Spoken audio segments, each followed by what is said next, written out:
Gente, eu tô até aqui com uma blusa de manifestação do sindicato, porque hoje em Belo Horizonte, em Minas Gerais todo, está acontecendo uma série de paralisações, porque o governo do estado quer, assim, minimamente congelar os nossos salários durante 9 anos, com aquela desculpa de que está arrumando as contas, ao mesmo tempo em que ele vai dando isenções bilionárias àqueles que eles entendem que estejam produzindo empregos, quando na verdade toda a população deveria ter insumos mínimos para poderem fazer os seus micronegócios, suas microempresas, né? Eu estou dizendo isso porque, para ficar bem claro que a vida é dura, e para eu estar aqui hoje falando mais uma vez a professora Monique, a gente tem que sair negociando com tudo quanto é coisa, com tudo quanto é frente, porque no caso da nossa amiga querida professora Monique, ela está presa. Eu desconheço em relação a ela uma dor maior do que a dela. Eu sei que os familiares têm a dor de ter perdido o pequeno Henri, de ter perdido o senhor Fernando, de ter, cada um tem a sua situação familiar, né? Mas peguem isso tudo e coloquem na professora Monique o que ela está passando. Ela acorda com seu filho morto, a partir daí ela começa a descobrir que alguma outra coisa possa ter acontecido, mas ela já é colocada nisso tudo como a principal suspeita, né? Porque nem Jairo é mais o principal suspeito, é a professora Monique a principal suspeita, porque conforme a gente viu em vídeos anteriores, a primeira defesa tratou de construir uma imagem perversa da professora Monique, tirando do noticiário, não deixando ela saber o que a imprensa, a mídia estava descobrindo acerca do senhor Jairo.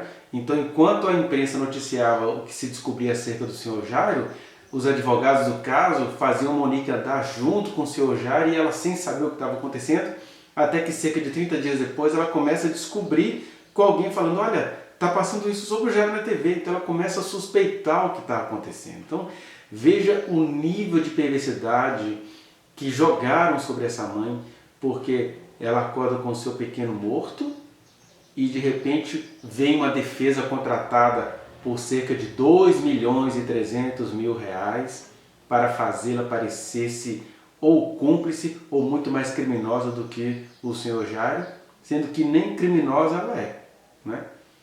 E hoje nós já estamos aí analisando, né, há algum tempo o depoimento da professora Monique, porque ele é muito intenso, ele é muito rico em detalhes e há coisas que passaram rápido assim até para ela mesma, porque foram 11 horas total de depoimento, né, com os intervalos e tudo, mas ela ficou à disposição desse depoimento cerca de 11 horas. E aí a gente viu que cerca de 7 horas foram perguntas, depoimentos feitos à juíza. Hoje nós vamos analisar cerca de 1 hora desse depoimento, que são as perguntas que ela responde, perguntas feitas pelo promotor. O promotor vai trazer questões à professora e ela vai responder, e você vai ver o que é uma mulher num processo judicial brasileiro, né? A grande verdade é que a professora Monique tem sofrido por parte do seu ex-marido todas as violências constadas na Lei Maria da Penha, e ela vem sofrendo no curso desse processo todas as violências que uma mulher em processo não deveria sofrer, porque primeiro comprovou-se com o tempo que ela não cometeu crime nenhum. Até aquilo que o promotor insiste em chamar de omissão não foi crime de omissão. Ela mesma reconhece alguma coisa em que ela possa ter falhado, e qual mãe que não falhou igual a professora Monique? Então ela vai ser julgada penosamente, vai ser julgada drasticamente em função de falhas, de pontos cegos do processo? Enfim, vamos analisar ponto por ponto do que esse promotor, acerca dos quais esse promotor abordou a professora. Eu consegui localizar aqui cerca de 22 pontos, pode ser que alguém veja coisas que eu não tenha visto. E aí eu vou fazer o seguinte, eu vou colocar os trechos das perguntas do promotor e trechos da resposta dela, e a seguir eu venho comentando. E a gente vai tentando fazer mais ou menos essa interação para eu não falar todos os pontos e deixar vocês assistindo depois. Então a gente vai fazer essa coisa que é mais trabalhosa, né? Pegar um corte das perguntas do promotor e da resposta da professora e a seguir comentar. E eu quero começar inclusive com uma declaração que a professora fez, né? Que ela disse que ela não ia mais ficar calada, que ela não ia mais aceitar assédios morais, praticadas por advogados de outrem e não iria mais aceitar a mentirada que se espalha contra ela o dia inteiro. E que eu deveria acatar a um depoimento único. E eu não vou acatar porque eu já fui silenciada demais, já me calei demais e agora eu não me calo mais. E aí eu fiquei me perguntando o que aconteceu, porque depois que ela esteve solta por um tempo pelo STJ, quem foi que aconselhou a professora a ficar calada? Porque fica muito nítido nesse depoimento que a voz da professora ela é poderosa. Um segundo ponto que eu queria que você observasse na fala do promotor é que ele vai fazer aí um falso paralelo. Porque ele vai falar assim, olha só, você diz que tem provas de que o Jairo estava acordado, que possivelmente foi ele que cometeu o crime. Por outro lado, e esse é o falso paralelo, disse que ficou com o Jairo porque ele parecia uma pessoa acima de qualquer suspeita. Aí começa a capciosidade do promotor para tentar fazer a professora Monique dizer de forma que ela se incrimine. Mas ela respondeu ao promotor com muita propriedade, com muita ousadia, ela não abaixou a cabeça e certamente ele também ficou tentando usar isso contra ela. Ele tentou ali ser humilde em público, mas ele certamente ficou tentando usar isso contra ela, como a gente foi vendo no decorrer do processo, porque ele fala assim, os dois fizeram um acordo, um não falou mal do outro, mas não é que ela não falou mal do outro, ela disse duas verdades. A primeira verdade é que ela tem provas de que o senhor Jairo estava acordado e que ele foi quem a acordou, e segunda, à noite, da morte do menino, e segunda, e que ela o tempo todo era assediada por pessoas dizendo que já era um príncipe, das pessoas mais amplas, lá dos poderes, até a família dele e até o pessoal. Ele tratava todo mundo muito bem, mas ele usa essa contradição para dizer que é uma contradição dela, não isso é uma contradição da realidade. Assista aí. Posso passar agora a palavra? Sim. Promotor, por favor. Boa tarde. Boa tarde, promotor. Vou te chamar de Monique, pode ser? Sim, senhor.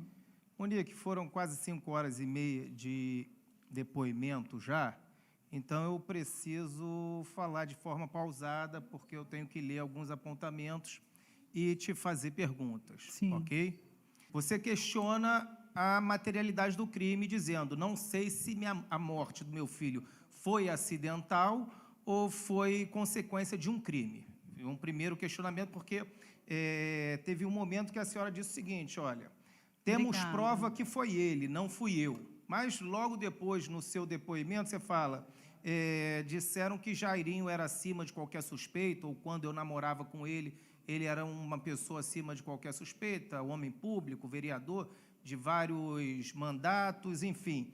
Então, eu também não sei se foi ele. Então, a senhora oscila entre essas duas falas. Então qual é a pergunta? A pergunta é a seguinte, a senhora sabe o que aconteceu com o seu filho? Para ele ter morrido? Não sei o que aconteceu, porque só quem poderia saber foi quem me acordou, que foi o Jairinho. Não, sim, mas um processo pode descobrir. Sim, claro. Tá.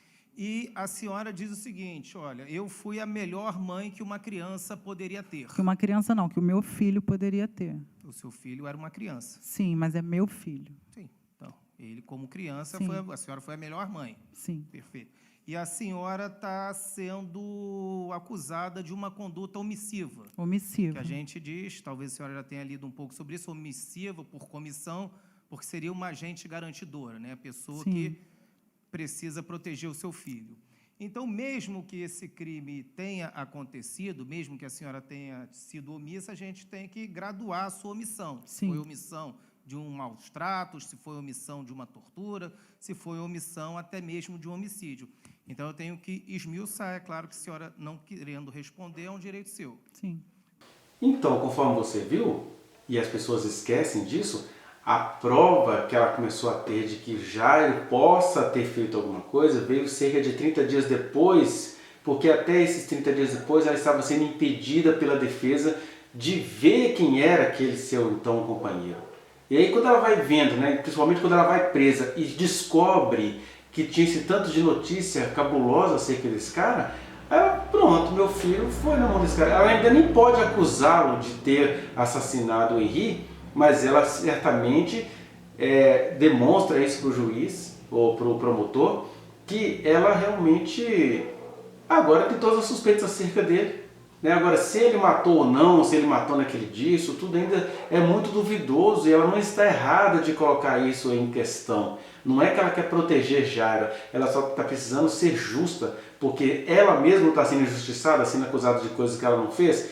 Aí a opinião pública quer que ela invente, igual eles fazem com ela, né? A família do Jairo vive criando um jeito de mostrar que a Monique é uma megera, que ela é estrategista. O Leniel está o dia inteiro inventando mentiras contra a ex-esposa e ela está tentando ser justa, né? Ela está tentando ser justa no sentido de mostrar assim, olha, eu não sei, eu estava dormindo, eu não sei do que meu filho morreu e nem posso dizer que o meu então companheiro fez isso. Agora, que ele tem indícios de alguém que maltratava as crianças, isso aí eu passei a ter com o tempo.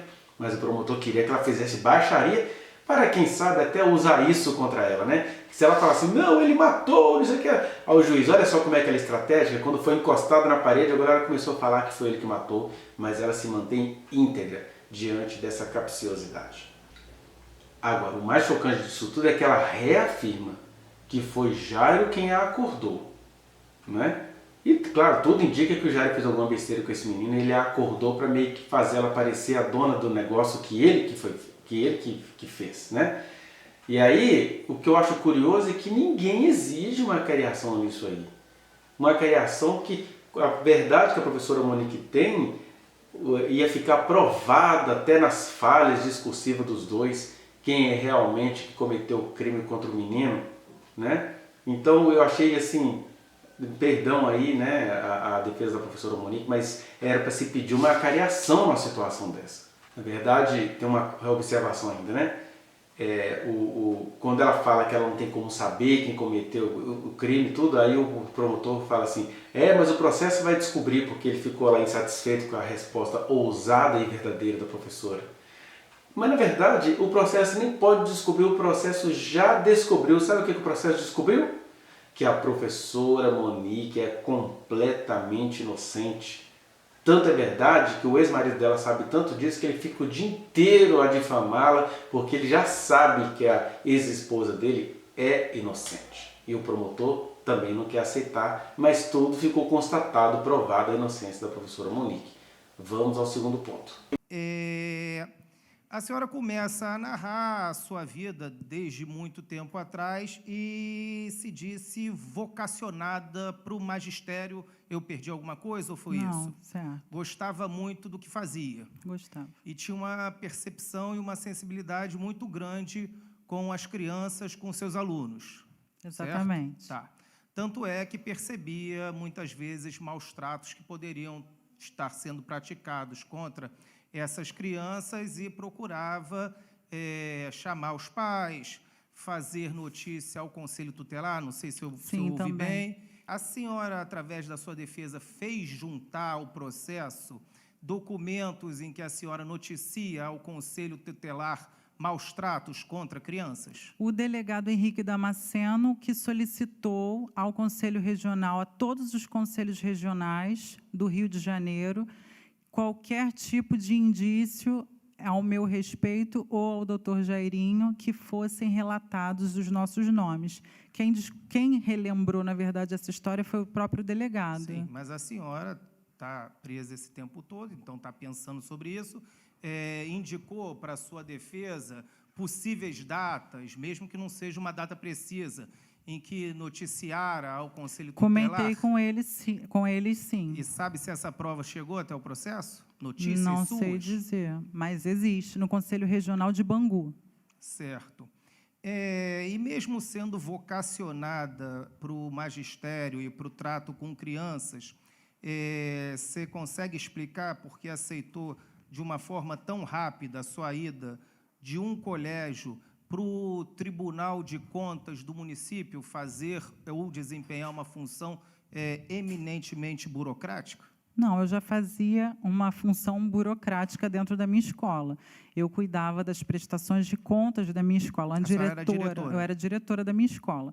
Quem fazia todos os orçamentos, nós temos que fazer 3 orçamentos todas as vezes que nós vamos comprar qualquer item da escola, tem que estar registrado, tem que ser o mesmo número, o mesmo valor, o mesmo volume, a mesma marca, tudo igual. Sempre 3 orçamentos. Nós temos que fechar sempre com a empresa mais barata que ofereça o mesmo produto. Então, isso eu já fazia, tanto com as verbas federais, que eram o PDDE, quanto com as verbas municipais. São dois tipos de verbas. Um tipo de verba é relacionado à internet, relacionado a melhorias de infraestrutura, outra verba é relacionada a consumo dentro da escola, como cartolina, folha de papel, massinha de criança, cola colorida. Outras verbas são destinadas a pagamentos de professores e funcionários de projetos, que existiam mais alfabetização, que tinha a função de educar crianças com problemas de alfabetização do primeiro e do segundo ano, para que fossem para o terceiro ano, com o mínimo de aprendizagem possível, porque o maior índice de reprovação é no terceiro ano, que foi através de um governo que nós tivemos, que o primeiro e o segundo ano não reprovam mais, só a partir do terceiro. Então, o terceiro ano ficou muito comprometido. Então, esse trabalho burocrático eu já fazia. Eu fazia também, tinha o dinheiro da merenda, eu que fazia a merenda na minha escola, nunca tive sindicância, nunca respondi nenhum processo. Sim, mas a minha indagação, eu já entendi que a senhora... Mas uma diretora é dirigente máxima de uma escola. Sim. Eu estou errado? Não, senhor. Então, a senhora trata também, em última análise, de questões acadêmicas, envolvendo tanto alunos quanto professores, na gestão das suas aulas também, exatamente, além de funcionários. Então, por que a senhora resolveu sair da ponta da lança numa situação de dirigente, do trato com os alunos, já que era a sua vocação, e decidiu partir para uma função eminentemente burocrática, e só burocrática, já que estava no Tribunal de Contas Municipais? Essa é a minha questão. Tá. Mesmo eu sabendo da respondi burocracia. isso no meu depoimento. Eu falei Não isso no meu ficou claro depoimento, pra mim. mas eu repito para o senhor. Favor. O que aconteceu foi, eu fui requisitada pelo Tribunal de Contas para fazer um trabalho de planejamento, de execução e de ação de relatórios de prestações de contas de todas as escolas de determinada área, que eram 43 escolas. E eu fazia esse trabalho de forma remota por conta da pandemia. Eu posso até estar errado, porque eu trato de júri há mais de 20 anos, Sim. Mas, pelo conhecimento que eu tenho de direito administrativo, requisição é uma obrigação. E a senhora, como era vinculada à Secretaria Municipal de Educação, nunca o Tribunal de Contas do município podia te requisitar, a não ser que houvesse uma sessão, e isso precisa ser voluntário. A senhora não pode ser obrigada a sair de uma função ligada à educação para ir para o Tribunal de Contas. Então, a senhora foi obrigada a sair? Não, por isso que na foi verdade, requisitada? eu fui requisitada. Então, e saiu em diário oficial pelo prefeito da cidade do Rio de Janeiro, dia 1º de janeiro de 2021. Foi uma obrigação que impuseram à senhora, a sua saída. Foi uma obrigação. Tá, joia. Não, eu falei em depoimento que quem me apresentou ao conselheiro foi o Jairinho. Ela que foi obrigada pela administração pública. Aí. Não, eles colocam em diário oficial, sim. Quem determina é o prefeito. Antes do prefeito, quem faz uma solicitação, acredito que seja o conselheiro, mas quem faz no diário oficial é o prefeito. Não, a minha pergunta básica é a seguinte. Deixa eu concluir, doutor Fábio. Calma, para a gente não ficar cercando mesmo. A minha pergunta básica, a senhora foi porque quis ou foi obrigada? Foi essa a minha pergunta. Eu não fui porque quis. Eu estava na minha zona de conforto, na direção da minha escola, onde eu trabalhava há 11 anos. Eu amo a minha escola, em Senador Camará. Amo o que eu faço, amo ser agente transformadora de educação. Eduquei, alfabetizei muitas crianças, consegui que muitas delas passassem para a Cefet, para a FAETEC. Tenho declarações delas, inclusive, no nosso processo. Mas o pedido partiu do Jairinho. Isso eu já falei em depoimento anteriormente. O pedido partiu do Jairinho porque ele tinha ciúme que o meu celular não pegava na minha escola. Ele não conseguia ver a minha localização dentro da minha escola, que todas as vezes que fica sem sinal o meu telefone, ele não conseguia ver a minha localização. Indo adiante. Agora, eu estou um pouco confusa, só para eu não ficar confusa. A senhora foi para o... Tribunal de Contas do município. Isso, TCM. Contra a sua vontade? É isso? Então, contra a minha vontade, não, Tá, porque eu receberia R$3.000 a mais, e realmente não foi contra. Tá. A gente percebe, né, que com as respostas que a professora deu ao promotor, ela deu uma resposta de maneira muito ousada, igual ela falou assim, tá, o senhor está falando isso tudo aí, mas qual é a pergunta? Ou seja, uma mulher líder, determinada, segura, ao mesmo tempo não é nem segura no sentido interno do termo, é segura no sentido de eu estou aqui sendo julgada, eu vou aqui ser julgada de cabeça erguida porque eu sei da minha inocência.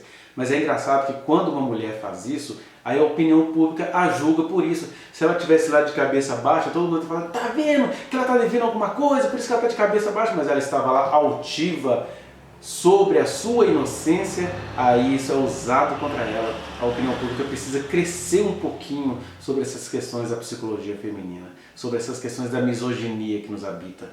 Aí lá vem o senhor promotor com mais outro falso paralelo. O que ele vai dizer? Olha, a senhora diz que tem uma vocação de magistério, que vai amar a criança, que ama as crianças, que gostava de ser diretora. Um paralelo. Aí vem o outro. Por outro lado, a senhora aceitou trabalhar num trabalho burocrático de teor administrativo contábil. Aí ele está querendo jogar essas duas coisas assim, ó, um trabalho administrativo não tem nada a ver com um trabalho educacional. Como é que a senhora diz que ama tantas crianças? Ele está querendo fazer essa contradição para as pessoas pensarem assim, ah, ela nunca gostou de crianças. Olha só, uma mulher sendo julgada porque ela saiu de uma função mais do magistério e foi para uma função mais administrativa contábil. Já pensou isso? Alguém já viu algum homem sendo questionado porque mudou de profissão? É muita sordidez, mas aí o seu promotor não percebe, né, que para a professora Monique ser diretora e a direção, a gestão de uma escola exige também habilidades financeiras, burocráticas, administrativas, né? E coisa que ela fazia com muita eficácia. Mas a professora explica aí o porquê que ela acabou trocando essa profissão temporariamente, porque ela foi convidada, na verdade, de uma coisa anterior a isso, né? Ela já estava vivenciando todos os abusos daquele relacionamento que ela tinha com o Jário. Claro que, como toda mulher, vejam aí as entrevistas da Ana Hickman, como toda mulher, ela percebia que tinha alguma coisa, mas ela também não tinha tempo e habilidade para poder olhar isso, e ela não percebia que isso poderia recair sobre o filho dela, porque realmente a maioria das mulheres não pensam assim. A maioria das mulheres que estão me assistindo aqui agora sofre alguma violência de algum homem, porque é como se ser homem é ser inerentemente violento, não no sentido necessariamente físico do termo, mas é a violência psicológica, violência patrimonial, violência verbal. Enfim, a gente é assim, eu me coloco assim, sem perceber assim, e as mulheres, por elas terem crescido normalizando essa violência, a mãe fala assim, ah não, minha filha, ele é chato, mas olha só quantas coisas que ele fez por você. Eu não estou dizendo que a mãe da Monique fez isso, mas a gente sabe que mães fazem isso, que amigas fazem isso, que pastores fazem isso, que a sociedade faz isso. E aí no meio desse emaranhado todo, ele começa a falar para ela, na tua escola não tem telefone, eu não consigo te comunicar. E aí aquela obsessão toda que ela entendia que era um amor esquisito, mas que era amor, porque embora ele apresentasse esses traços estranhos, na maioria do tempo ele era um gentleman. O próprio Leniel diz isso até hoje nas entrevistas que ele vai, fala que Jário é um gentleman. Então se o Leniel até hoje acha o Jário um gentleman, como que a mulher que estava dentro daquela bolha de gentlemantices que encobriam violências não iria cair nisso? Aí, ele, para ter ela por perto, para ter o controle dela, propõe um cargo fora da escola, mas onde pudesse rastreá-la por telefone. Só que, é claro, a mulher vai tendo consciência disso depois, ali naquela hora, ela pensou, gente, vamos unir o útil ao agradável. Lembrando, inclusive, que essas coisas todas aconteceram durante a pandemia, ou seja, como ela já não estava tendo contato assim com as crianças, para ela não faria muita diferença sair da direção virtual de uma escola e ir para um trabalho contábil, ainda que fosse realizado home office. É isso que as pessoas não conseguem entender no seu tesão de julgar gratuitamente uma mulher. E a gente tem que lembrar também que o Jário chegou a ridicularizar a profissão dela, que professor é isso e aquilo. Então, quando você está num relacionamento amoroso, não precisa nem ser um relacionamento amoroso, afetivo de um casal, Eu mesmo, eu passei a gostar de certas músicas que eu jamais gostaria por causa de jovens com quem eu trabalhei, né? Um grupo de adolescentes, um grupo de adultos atendendo mulheres. Aí você começa a falar assim, gente, engraçado, essas pessoas gostam disso, isso aqui é interessante. Quando você ama um trabalho, você muda até os seus gostos musicais. Como é que a professora, amando aquele homem, não iria pensar assim, gente, eu vou trabalhar nesse lugar que ele está me convidando. Afinal de contas, por amor a gente faz besteira sim, porque o amor é perfeito, mas as pessoas que amam são inconstantes, são limitadas em suas percepções, conforme a professora Monique entende agora, mas nada disso a torna uma pessoa criminosa, como esse promotor está tentando fazê-la ser. E aí ela vai, explica todas essas coisas, o promotor, vamos para a próxima. Ele faz pouco caso dos meandres das escolhas profissionais de uma mulher, um promotor de justiça que não consegue contemplar a justiça que tem a ver com o feminino, com uma mulher em situação de acusações mentirosas, de prisão injusta e sofrendo todo tipo de violência, tanto por parte do ex-marido, quanto por parte do ex-companheiro e muito mais por parte do sistema judiciário brasileiro. Isso é coisa para manifestação junto aos acordos internacionais, junto aos organismos, né, a Corte Interamericana, pelo menos. Enfim. Aí veja esse trecho onde ele vai falar sobre o localizador, como é que ele vai maldar isso. Adiante. A senhora começa um romance com Jairo em 2020. Isso. Que mês? O romance foi em setembro. Mas a senhora disse que no próprio setembro ele coloca um localizador no seu telefone ou compartilha sua localização com o telefone dele? Eu não tinha a localização dele no meu telefone. Mas ele tinha a sua? Ele tinha a minha. No início do relacionamento de vocês? A partir na segunda quinzena já. A senhora achou isso normal? Não vi nada demais, porque a gente não conseguia se ver todos os dias. A gente quase não se via, porque era pré-campanha eleitoral dele. Ele não quis ter reciprocidade nessa situação? Não. Que houvesse? Não, eu também não pedi. Tá bom. A senhora falou que foi agredida, se eu não estiver enganado, no final de novembro, que foi essa vez que ele entrou e a enforcou dentro da sua própria casa. Eu não me lembro direito qual foi o mês, mas foi um dia que ele foi até os vereadores, eles fizeram um encontro, assim como eu falei, participaram de um jantar, eles beberam, ele estava embriagado, ele pediu que eu ficasse acordada até esperando ele chegar, e eu não fiquei esperando ele chegar, porque meu filho já tinha dormido 11 horas, coloquei meu telefone para vibrar, ele pulou o muro da minha casa, pulou o muro da casa dos meus pais, né? Invadiu a casa dos meus pais, invadiu a minha casa, pegou o meu celular, leu as mensagens do meu celular, ficou com ciúme só porque eu chamava o Leniel de Lê, e ele me chamava de Nick, e eu acordei sendo enforcada por ele. Tá. Antes desse episódio, a senhora já tinha dispensado o seu personal trainer e o seu treinador, ou isso foi depois? Não, não tinha dispensado. Não. Mas a senhora também falou, ou citou o mês de novembro, quando o dia da sua primeira agressão física, mas disse que antes disso já havia sido agredida verbalmente por ele. Sim. Consegue Eu acho que todas as mulheres já foram agredidas verbalmente por algum determinado companheiro, eu acredito. Tá, né? Mas a gente está falando do Jairo. Sim, claro. Mas quantas vezes, aproximadamente, a senhora já teria sido agredida verbalmente por ele só antes por desse ciúme, dia? só em relação de ciúme, não foram muitas vezes. Foram algumas vezes relacionadas a ciúme. Tá, mas algumas ele vezes não era 100%. Ele não era 100%. Foi como eu disse para todos que estão aqui. Meu relacionamento não era 100% feliz nem 100% infeliz. Tinha oscilações.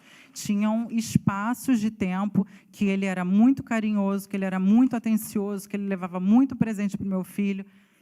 Para mim, o único presente que ele me deu foi um tênis de malhar, foi o vestido que eu vesti na posse da Câmara dos Vereadores e os buquês de flores com o chocolate. Eu não recebi mais nenhum presente do Jairinho. Deixe-me então, explicar. assim, não teve muitas muitas ofensas verbais. Eu estou fazendo essas perguntas todas porque Sim. eu quero contextualizar Sem um problema. possível enredo de agressão contra seu filho, contra a Sim, senhora também. sem problema. Enfim, uma possível conduta contínua do Jairo, se ele fazia isso. Então a senhora já me... Só um momento. Perdão. Já me narrou que nas primeiras semanas ele já pega a localização do seu telefone. 2 meses aproximadamente depois, a senhora recebe uma agressão com uma invasão de domicílio e atos que poderiam até culminar com uma morte. E, nesse meio tempo, a senhora agredida verbalmente algumas vezes. Eu vou pedir licença da palavra, mas citando uma própria palavra sua, ele chamou a senhora, inclusive, de piranha. Certo. Nesse contexto, a senhora tendo toda uma experiência de vida acadêmica, conseguiu, inclusive, proteger alunos dos colégios que a senhora lecionou ou dirigiu. Foi uma escola apenas. Uma escola apenas, que seja. Não visualizou aí um ambiente que pudesse causar algum tipo de dano? A senhora é maior e capaz, se quer se submeter a isso, ninguém pode fazer nada. Com certeza. Mas o Henri é um menino que, na época, tinha 4 anos? 4 anos, 10 meses e 6 dias. Pois é, nessa época, no começo. Então, a senhora achou saudável deixar o seu filho convivendo com alguém que a senhora conhecia há poucos meses, e nesses poucos meses já botou, não sei se é espião, localizador no telefone, não sei como chama isso, já agrediu verbalmente a senhora algumas vezes, já entrou... Isso em novembro, ainda na sua casa, te enforcou e te deixou com um certo trauma. Não achou problema nenhum que o Henri convivesse com ele, mesmo que seja ou tenha sido na sua companhia, a senhora não viu problema nenhum nisso, então, naquele momento. Nessa vez que eu fui enforcada, nessa vez foi antes de nós morarmos juntos, o Henri estava comigo na cama. Eu fiquei, sim, brava com ele, chateada com ele. Foi até numa época que eu estava oscilando, porque tinha descoberto essa ex-namorada, ex-amante, enfim, não sei o que ela era. E ele já tinha mentido para mim, só que ele não era uma pessoa violenta. Pelo contrário, ele era uma pessoa gentil, ele era uma pessoa doce, ele era uma pessoa amável, ele era uma pessoa que cativava, ele era uma pessoa que sabia se comunicar, sabia pedir desculpa, ele sabia agradar, ele agradava agradando o meu filho, era o modo como ele me agradava. Ele levava presentes para o meu filho, ele levava boneco, ele levava chocolate, ele levava tudo que meu filho gostava. Então, assim, eu não vi como um suposto agressor, até porque ele nunca foi um agressor de crianças na minha frente. Tá, então a senhora não via problema de conviver com o Henri? Não. Junto com o Jairo, mesmo tendo acontecido isso em tão pouco tempo. Aconteceu esse evento. Não, eu estou falando tanto do localizador no seu telefone, sim, quanto xingar a senhora. Mas eu acredito que outras pessoas, qualquer relacionamento, tenha localizador. A gente vai vendo como é que o cara não tem tato para entender as especificidades de um ser humano que está sendo injustamente acusado, né? Porque ele vai tentar criminalizar a professora Monique, porque o Jairo começa a usar um localizador para saber onde ela está, ela não faz isso em relação a ele fala assim, mas você não é uma mulher adulta, por que você não discerniu isso?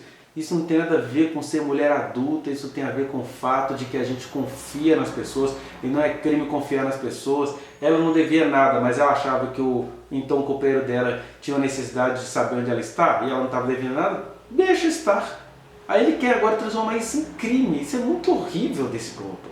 E ele ignora exatamente isso. Macho que ele é, e é bom que ela vai falar isso para ele, olha, o senhor tem muita sorte de o ser homem, porque é isso mesmo. É um homem que não tem consciência dos próprios privilégios e prefere não ter consciência da dor de uma mulher, porque ele ignora o fato de que não só a professora Monique, a maioria absoluta das mulheres que a gente conhece, a mais consciente dela, tanto é que tem juízas que morrem na mão de homem, advogadas que morrem na mão de homem, médicos que morrem na mão de um homem. Então, ele ignora o fato de que a mulher ela foi educada para relevar isso. Ah, homem é assim mesmo. Ah, o que tem? Você vai criar caso com o cara porque está querendo um localizador? Ah, se você não deve, deixa ele. Ah, também não precisa pedir o dele, não.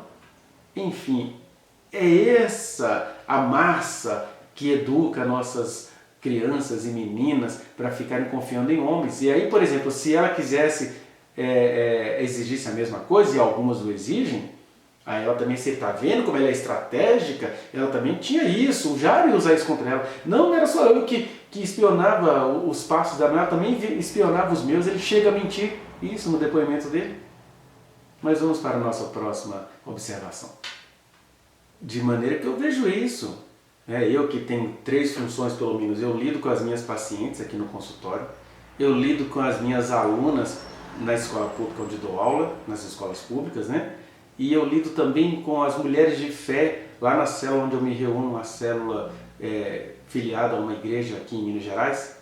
E aí a gente vai vendo assim, como que essa coisa é assim, não, minha filha, releva, não, ele é esquisitíssimo, mas ele é legal. Olha, foi o primeiro homem, olha, vê como é que ele trata bem o Henri. É assim o tempo todo, eu vejo isso, por exemplo, as alunas lá na escola, elas às vezes procuram a gente no desespero das suas escolhas amorosas. E elas vão contando como que a família inteira, sem o perceber até, falam, minha filha, releva, não é assim não, tem que ser mais grato. As pessoas não percebem a sutileza. Às vezes a mãe fala assim, não, mas seu pai também foi muito assim comigo, ele até parou com isso hoje. É isso.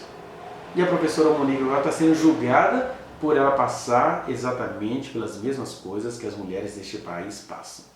Vamos ao nosso próximo ponto. É interessante que quando ele vai abordar a Monique sobre as agressões, aí o que ele faz aí? Ele dá uma enumerada nessas agressões, ao invés de ele ficar pensando, gente, essa mulher passou por isso tudo, mas ele não tem tato para entender o direito da mulher e nem os próprios privilégios dele como homem, né? O que ele faz? Ele vai o tempo todo elencando as agressões para usar contra ela. Imagina, você tem uma lista de agressões sofridas, aí vem um promotor e toda hora apresenta essa lista para zombar de você, para passar na sua cara, para fazer outro falso paralelo, que é assim, se você sofreu essas agressões, por que você permaneceu com ele? Mas as coisas não são assim não, ela vai explicar, vocês viram ela explicando.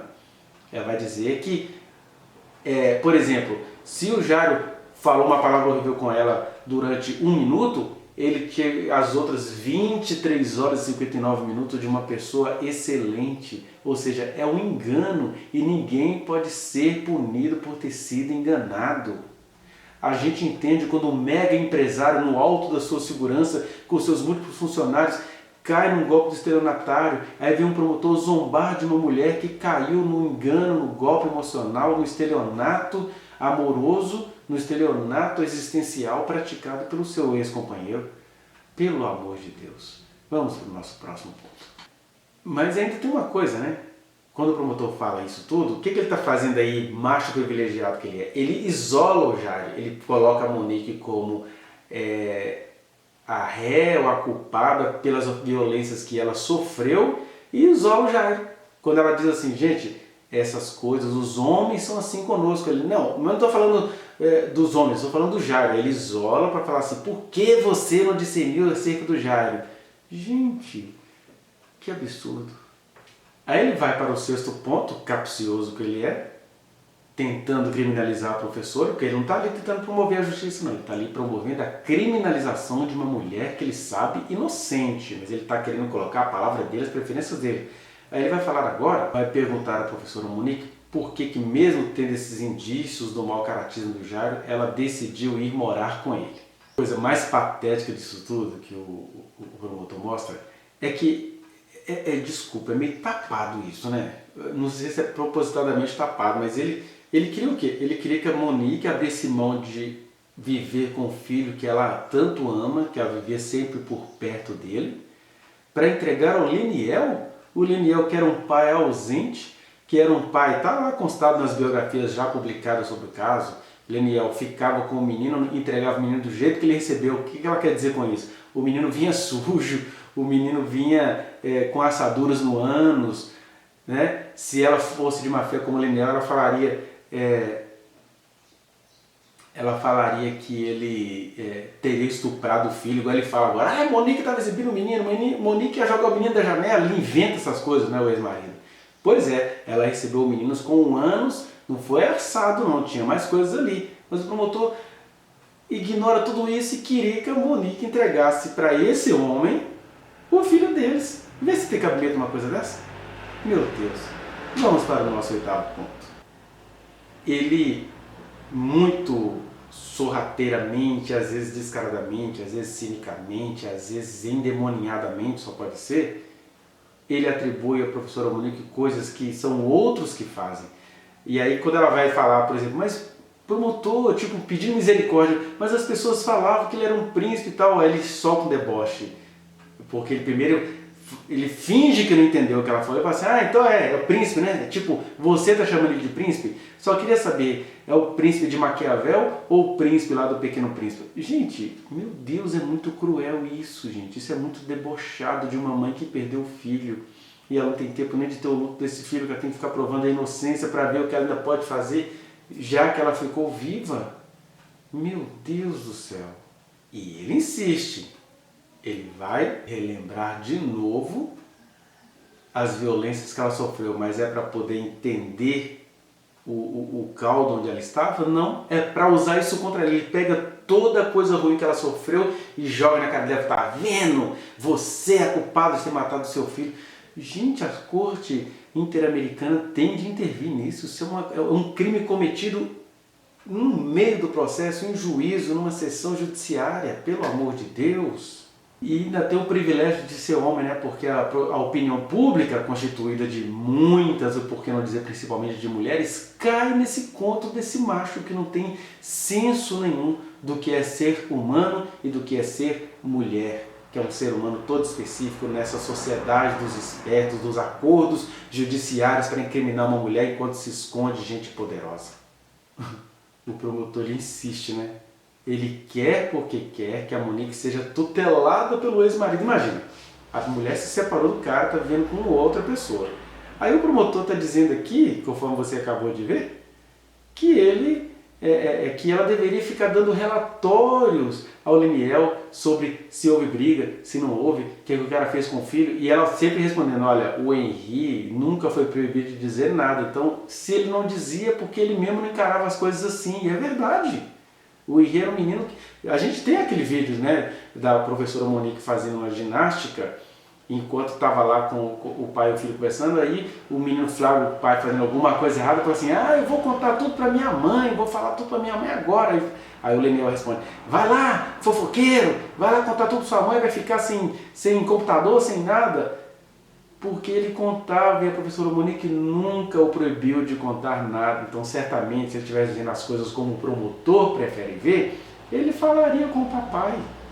Mas não, a Monique... E é isso, porque se ela estivesse também contando tudo pro marido, o promotor ia falar para ela assim, pro ex-marido, né? O promotor ia falar para ela assim, por que você ficava dando satisfação de tudo ao ex-marido? Você estava usando o Jairo para fazer ciúme nele? Tá vendo? Que qualquer coisa que essa mulher fizer, vão usar contra ela. Agora, agir como esse promotor age é nada mais, nada menos do que praticar muitas e muitas e muitas violações dos direitos daquela mulher que ele já sabe a essas horas, é uma mulher inocente.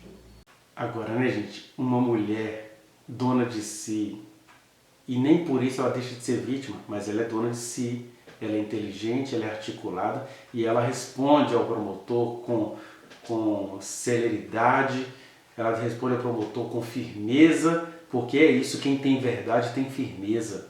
Mas acho que isso irritou o promotor, porque aí, quando ele vai trazer um outro paralelo, você disse que detectava sinais nas crianças, mas as crianças não morreram. Por outro lado, você não detectou o sinal no seu filho e o seu filho morreu. Ele fazendo esse joguete para poder fazê-la parecer ridícula na firmeza dela, mas veja como que ela responde com autenticidade, com altaneiridade, firmada na verdade que ela está. Ela vai responder o que é óbvio, que ela procurou no seu menino os sinais de violência, de tudo aquilo que o poder público instrui as escolas como detectar, e que no caso do filho dela ele não apresentou nenhum sinal. E as mensagens da babá, vocês caem nessas conversas, né? As mensagens da babá provam que a professora Monique realmente não estava sabendo. Eu posso mencionar, e sempre vou mencionar, 2 episódios. O primeiro, quando a babá diz, não vou contar isso para Monique não, porque eu não vou entrar numa rabuda. E o segundo é quando a babá diz lá pro noivo dela que ela tinha recebido R$100 do Jairo para não contar para Monique que o Henri tinha rasgado a blusa dela. E a Monique não estava sabendo disso, ela veio a saber disso tudo só depois da prisão. Entendeu? E o mais chato desse paralelo que você viu ele fazendo aí agora, as crianças que você viu os sinais de violência não morreram. O seu filho que você não viu o sinal de violência morreu. Esse cara quer chegar onde? O que ele quer insinuar com isso? Ele quer fazer a vítima parecer cruel? Pelo amor de Deus, gente. Só mesmo pedindo pelo amor de Deus, porque isso é uma loucura total, uma loucura jurídica, uma violência contra a mulher praticada no seio do judiciário. Veja aí quando ele vai tentar mostrar que a Monique aqui não quis ver a Moca, né, o cocão, como uma agressão. Então, ela responde muito bem, dando vários exemplos de pais que fazem isso com filhos, de padrastos, de tios, de tudo, e ela cita o próprio advogado dela como exemplo. Acho que o promotor foi a loucura, porque ele dizia de assunto quando ele vê que ela respondeu muito bem, né?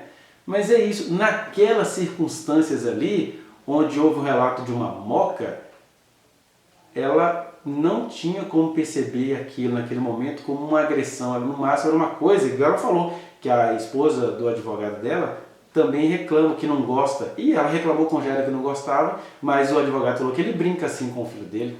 Tá vendo? Aí ele deixou o promotor sem saída, mas deixou a sociedade furiosa diante da sábia resposta dela. Ela vai mostrar para o promotor que o Henrique comunicativo que era, ele nunca foi impedido de contar para o pai. Então, se ele não contou, é porque ele mesmo não via as coisas com essa violência toda. Ele não contava para o pai, né? Porque o pai começou a falar que o filho contava do abraço, conta de coisas isoladas. Porque se o filho contasse tudo, esse pai realmente estaria falando de tudo que o filho contou.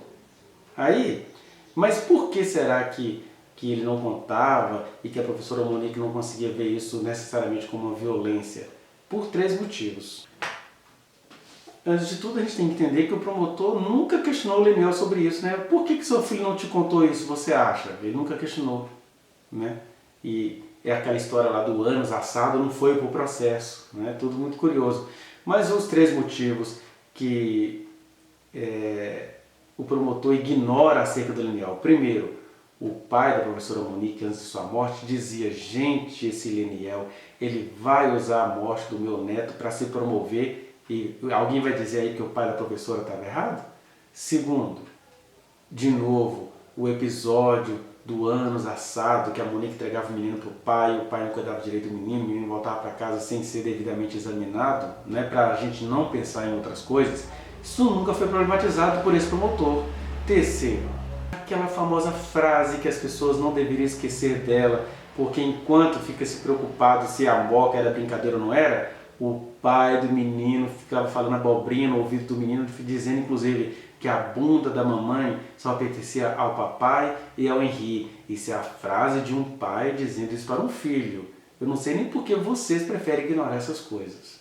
É curioso, né, que eles não adicionaram ao processo tudo que tinha a ver com aquele vídeo que a babá enviou para a professora, porque o que aconteceu foi que a babá envia o vídeo, fala que está tudo bem, que não sabe o que aconteceu, ela não diz nada, ela só mostra um vídeo, né? Fala que está preocupado com o Henri, mas nunca diz nada do que está acontecendo, ela fala: pode ficar aí, pode ficar tranquila. Aí 2 horas depois é que ela vai falar: olha, o Henri falou que tomou uma moca, uma rasteira, né, uma moca. Mas ela vai falar isso 2 horas depois, ao que Monique já sai urgentemente do salão e chega em casa em menos de 20 minutos. Porque até então ela não tinha falado para a professora Monique que a coisa era grave, não. Mesmo assim, a professora Monique dá releva, ela acha que ela falhou ali, né? Eu não acho que ela falhou. Mas o desespero jurídico é tão grande que aquilo que o promotor queria é arrancar um reconhecimento dela para transformá-lo em crime, né? Mas ela vai dizer, inclusive, que sobre tudo que ela conta depois, dos exames, dos médicos especialistas, ela comunicou tudo ao Leniel. O Leniel estava cônscio de tudo. Agora, ela não podia falar que o então companheiro dela deu uma rasteira no filho, porque primeiro, ela não viu. Segundo, isso foi uma fala da babá. O Henri não falava quem é que tinha feito o quê. Então, uma coisa aí que é muito bonita, né? A gente pensa, mas por que a Monique não percebia que o Jairo realmente representava um perigo para o menino? E a explicação dela é simplesmente maravilhosa. Há coisas que entram para a mitologia coletiva, né, para o imaginário coletivo, especialmente quando elas servem para incriminar uma mulher inocente. Então, sabe isso que é falado em todos os cantos? Ah, Monique realmente tinha vislumbrado vantagem financeira. Como é que você sabe disso? Ah, porque ela falou pro Jairinho que ela ia fuder com a vida dele quando ele saísse de casa. Pois é, vocês perceberam aí, né? Que essa é uma frase da babá. Ou seja, a babá interpreta isso e diz isso para ou é o noivo dela ou o pai dela. Ela conversou com decisores e as conversas foram captadas, né? Foram recuperadas. E aí ela é quem deu essa interpretação. Nossa, a Monique falou que vai fuder com a vida dele. Ou a Monique vai fuder com a vida dele. Alguma expressão assim. Mas o que a gente faz? A gente ouve o depoimento de terceiros e já diz que a pessoa original é quem disse isso. E aí não tem o menor cabimento. Ou seja, que fique de uma vez por todas esclarecido, que fique de uma vez por todas evidenciado. Não há nenhum vislumbramento de vantagem financeira por parte da professora Monique. Essa é a verdade que muitos aí preferem não entender. Uma outra coisa interessante, né, gente? A professora Monique, em algumas vezes nessas 11 horas de depoimento, ela contesta o caráter do Leniel. E aí eu fico me perguntando, quando eu vejo isso, igual você acabou de assistir, o que foi que a induziu a ficar suave em relação a esse cara? Porque, de verdade, tem uma pessoa aí que ceifou a vida da criança. Mas tem uma pessoa anterior a essa que tinha interesse nisso. Talvez até descobriu esse interesse depois que a criança estava falecida. Mas conforme disse o seu ex-sogro, né? Meu Deus, o Leniel agora vai tirar proveito político disso, vai procurar subir na vida com essa história. Que é o que está acontecendo, conforme o seu Fernando havia dito, né? Então, quem é que induziu a professora Monique a se calar diante de um sistema, a se calar diante de um patriarcado, quando ela estava dizendo, olha, eu não sei qual é o compromisso que o meu ex-marido tem com a verdade. Essa é a verdade, professora Monique, é para continuar falando. Não se sabe qual é o compromisso que o Leniel tem com a verdade. Na verdade, ele está mostrando cada vez mais que ele tem um compromisso com a mentira, porque ela está lá presa e ela não faz a menor ideia do quanto que o senhor Leniel está mentindo acerca dela aqui fora. Né? Até porque tem gente próxima dela que também não está sabendo, porque fala assim, eu não suporto nem ouvir a voz desse cara. E esse cara de quem as pessoas não suportam ouvir a voz está sendo ouvido por centenas de milhares de pessoas e inventando mentiras que até os demônios têm medo dessas mentiras, de tão mentirosas que elas são acerca da professora Monique. E é importante a gente colocar aí que eu concordo com a professora Monique, ela consegue entender um pouco a mágoa desse marido que perdeu o filho. Agora, a partir do momento que esse ex-marido transforma essa mágoa numa campanha de difamação, aí não, aí ela teve todo o direito de contestar. Aliás, se há contradição entre o que a professora Monique está falando e o que o senhor Leniel está falando, também era outra cariação que deveria acontecer. Deve-se exigir, olha, o assistente da acusação está inventando mentira acerca da nossa cliente. Exigimos a cariação. Aí eu não sei como é que isso funciona nos ritos processuais, mas tem uma injustiça e deveria haver a cariação entre Monique e Jário, entre Monique e o senhor Leniel. Aliás, nunca vi isso, né? Um sistema judiciário brasileiro dá a um ex-marido o poder de atuar, de infligir contra a ex-esposa todas as violências constadas na Lei Maria da Penha, que é isso que o Leniel está fazendo. Aí o promotor, veja aí, novamente ele vai questionar por que a Monique não se afastou do Jário mesmo depois da morte do menino. E aí ele tenta insinuar assim, então não foi por causa da morte do menino que você se afastou. Então não foi por causa da morte do seu filho que você se afastou. Foi por causa da violência que você sofreu. O que ele está querendo fazer? Ele está querendo insinuar que a Monique só tem preocupações com ela e na verdade é outra coisa que estava acontecendo. É que nos primeiros 30 dias ela não via por que achar que aquele cara fosse o assassino do filho dela. Ainda não se sabe se é ele, né? Mas claro que depois que ela estava presa e ela viu o histórico, ela não quis mais ficar com ele. Mas o promotor ele vai manipulando tudo para que a professora Monique cai no ponto dele. Fala, então não foi pelo seu filho que você se afastou dele, foi por causa da violência que você sofreu. Meu Deus, meu Deus. E é engraçado, né? Ninguém interfere, não sei se advogado pode interferir na hora que o juiz está falando, acho que pode. Mas isso é uma coisa muito macabra. A gente precisa lembrar, a professora Monique se afastou com dificuldades do Jairo porque os primeiros advogados do caso escondiam dela, né, tudo aquilo que estava sendo noticiado sobre o Jairo. Então ela não tinha nem critério para falar assim, peraí, esse cara tá estranho. Ela não sabia. E ela provou isso nesse próprio depoimento. E por último, né, que é a coisa mais nojenta que eu vi aí nessa interlocução do promotor com essa mulher que é digna de todo o carinho, de todo o respeito, de toda a compreensão, a professora Monique, mas o promotor esculachado e virou um nojo nessa hora.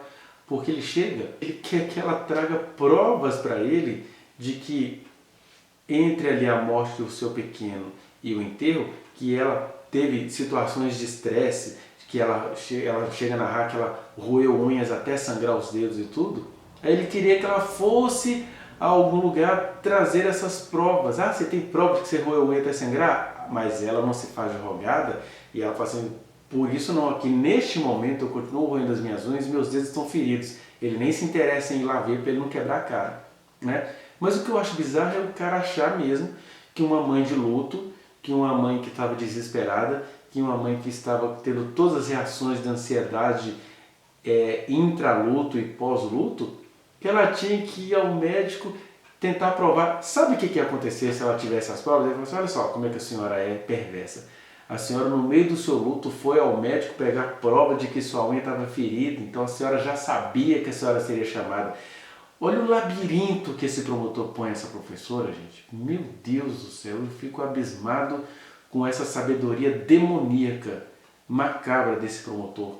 Mas sabe, no geral, a professora Monique saiu soberana, saiu maravilhosa e isso foi ódio dentro desses seres aí que deveriam estar agindo em prol da justiça pela mulher e não para criminalizar uma mulher que já perdeu o filho, já perdeu o pai, já perdeu a dignidade, já perdeu tudo. Né? Na verdade, ela perdeu a reputação, porque a dignidade eu espero que ela ainda não tenha perdido, porque ela sabe que Deus a conhece.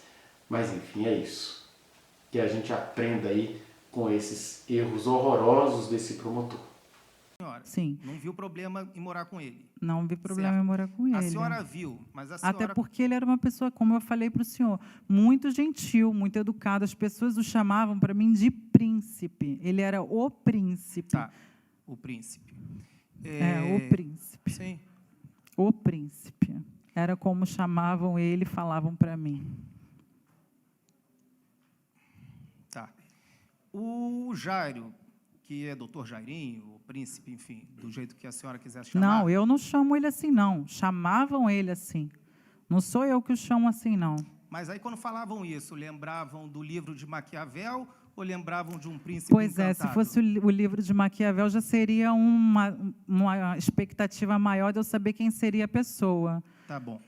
Até porque eu me casei muito nova com o Leniel. Eu tinha, acho que, 21 anos na época. Tá. Sim. E aí, nesse momento, a senhora, com essa experiência toda, com esse know-how de ter visto crianças se machucarem na escola e comportamentos recorrentes de pais que maus tratam, a senhora não enxergou perigo para o seu filho? Então, como eu falei já em depoimento aqui hoje, todas as crianças da minha escola, onde eu era diretora, nós temos um roteiro a ser seguido e essas crianças apresentam características que não apareciam no meu filho. O roteiro era, primeiramente, identificar as lesões. As crianças sempre iam agasalhadas, porque os pais sempre escondem as lesões. As crianças não frequentam cursos, não frequentam famílias de amigos, não frequentam casa de coleguinhas, elas estão sempre escondidas debaixo de roupas de frio. Segundo, nós temos que identificar as lesões. Terceiro, nós levamos até um hospital, no caso era a Clínica da Família, que era o hospital mais próximo da região onde eu trabalhava. A médica atestando e a assistente social conversando com a criança, aí sim eu fazia o indiciamento para o Conselho Tutelar. Eu levava a criança até lá, falava, relatava o que tinha acontecido, o que eu tinha visto, e aí sim dava entrada em algum tipo de maus tratos, se fosse constatado pela médica, até porque eu não sou médica. E essas crianças apresentam características que não eram as mesmas do meu filho, porque o meu filho frequentava a escola, meu filho frequentava psicóloga, meu filho frequentava natação, escolinha de futebol, aula de música, judô. Ele ia com o pai, ele ia com a família do pai, ele tinha os amigos do pai, da igreja, ele frequentava com os amigos da minha família, com a minha família, e o meu filho não era escondido em nada. Entendi. A senhora já teve experiência alguma vez na sua escola de alguma criança que era maltratado por pais ou pessoas próximas que chegaram ao óbito? Nunca, graças a Nunca. Deus. Então, elas tinham essas características, mas nenhuma delas chegou ao óbito? Nunca. O seu filho não tinha essas características? Não. Mas chegou ao óbito? Infelizmente. Tá. Então, vamos voltar aqui. Agora falando do seu filho Henri, junto com Jairo, ele reclama da senhora de ter levado uma rasteira e uma moca. A senhora repreendeu Jairo, pediu que ele não fizesse mais isso. Não visualizou que o seu filho corresse algum tipo de perigo nesse ambiente, claro nesse que momento? Não. Pelo Leniel ser o pai do Henri e precisar ter todas as informações relativas ao Henri, a senhora não considerou, não vou dizer nem importante, eu vou dizer necessário, contar isso ao pai do seu filho, que ele teria tido esse episódio? Doutor Fábio, eu não sei se o senhor é pai, mas eu acredito que a maioria dos pais brincam, quando tem filhos homens, de lutinha, porque nós temos uma sociedade machista, estruturada, né, que as crianças, não sei porquê, os meninos precisam ser homens e não podem ter brincadeiras que não sejam atípicas de homens, né? Vamos colocar nesse sentido. Então, assim, eu já coloquei o meu filho na Grace Barra, Bangu, para lutar judô. Depois ele fez judô do lado do condomínio do Leniel. Depois ele fez judô lá no Majestic. Todos os pais que iam até... Eu levava como mãe, mas normalmente quem leva são os pais, são os homens, né, que lutam jiu-jitsu, lutam judô, enfim, fazem lutas. Eu não fazia luta. Os pais relatam que eles brincam com as crianças de lutinha, coisa que meu filho não brincava, que dão moca quando a criança está fazendo algum tipo de besteira, que é uma coisa normal, natural. Para mim não era, porque eu criava o meu filho praticamente sozinha. E o Leniel, quando ele chegava, eles gostavam mais de brincar de videogame. Então, dentro da minha casa, eu não convivia com esse tipo de brincadeira. Mas acho natural, porque eu vejo outras pessoas, até mesmo pessoas conhecidas, meu advogado, por exemplo, ele faz jiu-jitsu. E eu fiz essa pergunta para ele um dia. Eu falei assim, por um acaso você brinca com seu filho de lutinha, você dá moca? Ele falou, brinco, Monique. Aí eu falei assim, e sua esposa faz o quê? Ele falou para mim, ela briga comigo, que ela não quer que eu brinque dessa forma com ele. Então, a gente repreende, mas não é o caso de ser uma agressão, uma tortura ou uma possível tortura. Isso não existe. Tá. Então, a senhora deixou que o Henri convivesse com o Jairo como se o Jairo fosse o pai do Henri. Seria o Jairo era o meu namorado, não era o pai do Henri. O Henri tem pai. Já que o Jairo não era o pai do Henrique, o Henrique tem pai, não julgou necessário que o Leniel soubesse de como era ali, de que houve uma reclamação do Henri contra o Jairo. A senhora não julgou isso necessário? Então, doutor Fábio, o Henri era uma criança muito inteligente, como eu já falei aqui hoje. E ele verbalizava tudo. Então, se ele achasse que tinha sido algo, uma brincadeira assim, mais pesada, eu vi como uma brincadeira de mau gosto, não gostei e o repreendi. Mas ele teria contado, ele mesmo teria contado para o pai, assim como ele fez com o abraço apertado, que isso o Leniel diz que houve, mas não foi relatado para mim. A senhora já me explicou isso 3 vezes. A minha pergunta é a seguinte: a senhora não julgou necessário contar isso para o Leniel? Eu repito a minha resposta. Se fosse necessário, o próprio Henri verbalizaria. Então, não julgou necessário. Tá. E o Henri verbalizaria. Mais adiante... Porque ele é inteligente o suficiente para fazer isso, Sim. meu filho. Mais adiante, agora, no dia, foi 12 de fevereiro, que a senhora manda ou troca mensagens com a babá. Sim. Ela prestou depoimento aqui, a senhora assistiu. Sim. Não assisti porque ela pediu para que eu me retirasse. Certo, mas a senhora teve conhecimento do Algum conteúdo. A gente não transcreveu a audiência. A senhora não teve contato desde lá com os seus advogados? Tive, mas eu não vi a transcrição da audiência. Mas eles não falam para a senhora o que aconteceu? Falaram o básico. Certo.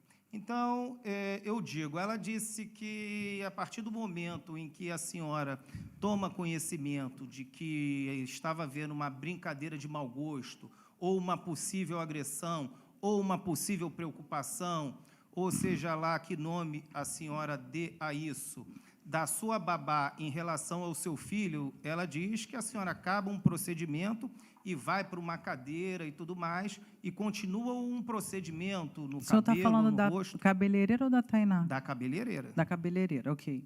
Não sei se é cabeleireira. A senhora ainda fica lá... Não, da cabeleireira eu estava presente aqui, então, doutor Fábio. Pois é. Então, a senhora ouviu que ela disse que a senhora fica lá por um tempo bastante razoável, depois que começa. Não, o procedimento... me permita corrigi-lo. O procedimento todo, que era hidratação e cabelo, foi 1h30. Eu fiquei no salão por 1h30. Não, mas eu estou falando a partir do momento que a senhora começa lá a receber algum tipo de mensagem. Então, eu fiquei no salão 1h30.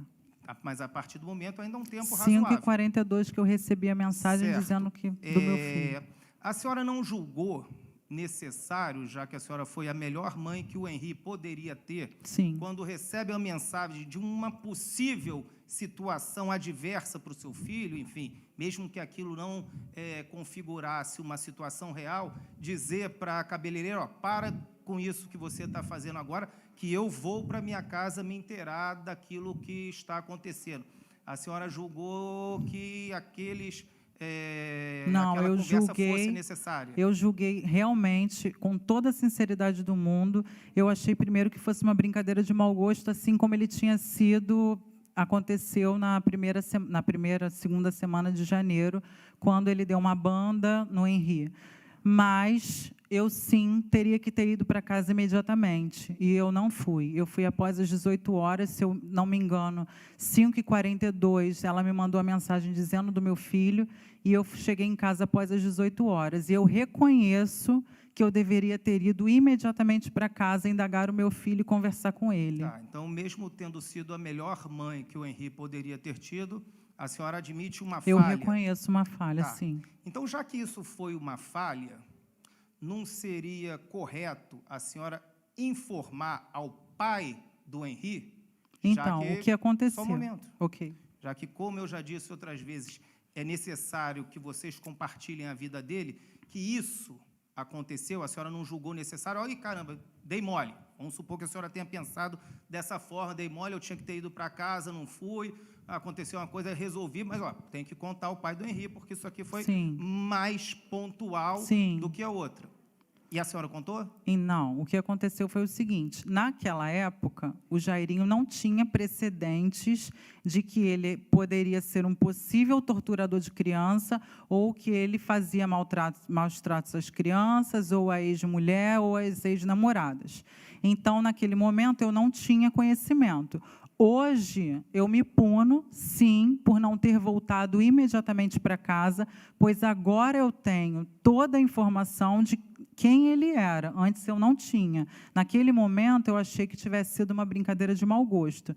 Então, o que eu fiz? Eu levei o meu filho no dia seguinte até o hospital, para que o hospital, os médicos atestassem se realmente haveria teria cometido algum tipo de luxação, algum tipo de problema no meu filho, porque a partir dali eu tomaria as medidas cabíveis, sim, porque eu tinha um amparo médico, mas naquele momento não foi comunicado ao pai, assim também como quando os finais de semana do pai ele não me comunicava o que acontecia. Tá. E a senhora julgou não ter comunicado isso ao pai uma segunda falha, porque a primeira teria sido aquela de ter ficado no salão, ou isso a senhora não considerou falha? Então, essa falha que o senhor diz, que eu falo para o senhor, eu que falei para o senhor que foi uma falha, um erro meu, eu só enxerguei depois que eu descobri que ele fazia isso com crianças, porque até então eu não sabia. Ninguém sabia nada disso. Ninguém tinha tido a coragem de chegar numa delegacia por medo, por coação, não sei por quê, por dinheiro, talvez não sei, e tinha falado de algum tipo de ameaça à criança. Eu não tinha esse conhecimento. Então, naquele momento, o que eu podia fazer era testar com o médico. Assim que foi atestado com o médico, nós ligamos, sim, para o Leniel. E o Leniel recebeu a foto do raio-x do Henri, o Henri conversou com o pai, ele falou para o pai dele, ele mesmo verbalizou para o pai dele, não fui eu que fiquei falando com o pai, foi ele. Então, assim, o Henri já tinha celular, o Leniel tinha total acesso ao meu filho. Até quem pagava a conta de telefone do Leniel era eu, porque os telefones todos eram no meu nome. Era o meu telefone, o telefone do Leniel e o telefone do Henri. Então, o Leniel ele tinha total acesso ao meu filho a hora que ele quisesse, bastava ligar. Quando a gente acabou de sair do hospital, assim que acabamos de sair, o Henri ligou para o pai dele, contou tudo para o pai dele e mostrou a foto do raio-x para o pai. Tá. Ele mesmo contou. Tá, mas voltando lá à sua época de colégio e os sinais que a senhora sabia ler muito bem, naquele momento, eu já estou falando aí do dia 12 de fevereiro, Sim. Será que a senhora não juntou? Caraca, eu conheço o cara, 5 dias, 2 semanas depois, ele quer me monitorar. Algumas semanas depois, está me chamando, me xingando, desculpe os termos, mas a senhora que usou, de piranha. 2 meses depois, invade minha casa e enforca. Nesse meio tempo, também tem outros episódios que ele me xinga. Não quer que eu tenha mais o meu personal, não quer que eu tenha mais o meu treinador. Ameaçou o meu ex-marido. Depois, eu convivendo na casa dele, ele diz que vai prejudicar um comerciante só por ciúme. Quebra o joelho, dando a joelhada na parede. Esse é problema dele, se ele quebra o joelho dele. Sim, mas a senhora juntando tudo isso, será que não pensou, poxa, se ele faz isso comigo e deu todos esses sinais e já está dando sinal com o meu filho está em perigo, a senhora não... Meu filho não estava em perigo, doutor Fábio. Em nenhum momento tinha nada a ver com o Henri. Era tudo relacionado em ciúme comigo. O senhor está confundindo, está equivocado. Eu nunca disse isso. E eu acho que o senhor está tendo uma percepção errada da história. Não, na verdade, é o seguinte, todo mundo tem uma percepção da Exatamente. sua história, por isso que eu estou perguntando. Sim. A minha percepção foi aquela que eu aditei a denúncia, porque foi eu que aditei. Sim, Veio sim. uma denúncia do da delegado, PIP, depois exatamente. eu olhei e olhei o inquérito, o que eu achei? Olha, se essa senhora tem omissão e um homicídio, a omissão dela é gritante por essas causas. Então, é o seguinte, como eu promovo a acusação, eu estou perguntando à senhora se essa minha percepção ela é errada. Talvez você me convença, as provas me convençam, Sim. os advogados, porque eu não estou fechando questão, Sim, por isso que o processo claro, existe. claro. Para a gente analisar. E então, a gente busca justiça, e a verdade. Exatamente. Então, assim, até o momento, qual é o meu raciocínio, tá? Sim. Para a senhora me provar que eu estou errado. E se qualquer pessoa me contasse isso em qualquer processo, eu ia ter o mesmo raciocínio. Eu falei, se um cara conhece uma mulher em setembro, bota localizador no telefone dela, 2 semanas depois, esse cara já não é normal. Começa a xingar a mulher, e 2 meses depois entra com acesso de ciúme e enforca do lado do filho. Isso está esquisito. Se fosse minha filha, minha irmã me contasse isso, eu não ia deixar morar com um cara desse, não. Mas tudo bem, ela é maior capaz e vai morar. E continua, não deixa personal. E quando vai morar junto, já dá banda na criança e não é nada. Mas era uma brincadeira. Sim, tudo é uma brincadeira. Não, tudo não tem nada não. a ver. E dia 12 acontece isso com meu filho, a babá me ligando e tudo. Quando eu olho para isso, eu percebo, isso aí é uma clássica omissão. É a maneira que eu leio isso. Mas eu posso estar errado. Ou eu posso o senhor me está convencer equivocado. disso. Porque quem vai julgar isso é a juíza num primeiro momento. Sim. E talvez os jurados. Não, Então, e é claro o senhor que a senhora... também, que o senhor tem voz ativa nesse processo. Não, sim, mas, na verdade, aqui, Quando eu peço uma absolvição, que pode não acontecer, porque a assistência de acusação pode pedir a condenação, claro, mesmo eu pedindo absolvição, os jurados podem condenar, claro, eles vão ser livres, a história da senhora é que vai ser avaliada. Claro. Por isso que eu estou tentando agora passar para a senhora qual é a minha percepção, para a senhora tentar me convencer que eu estou errado e para a senhora tentar entender. Então, assim, essa história de que esses sinais todos estavam acontecendo me dão uma nítida certeza, ou essas palavras duas juntas não são muito boas, mas me dão a claridade, só um momento, doutor, que esse camarada não estava sendo normal, não estava tendo uma relação sadia.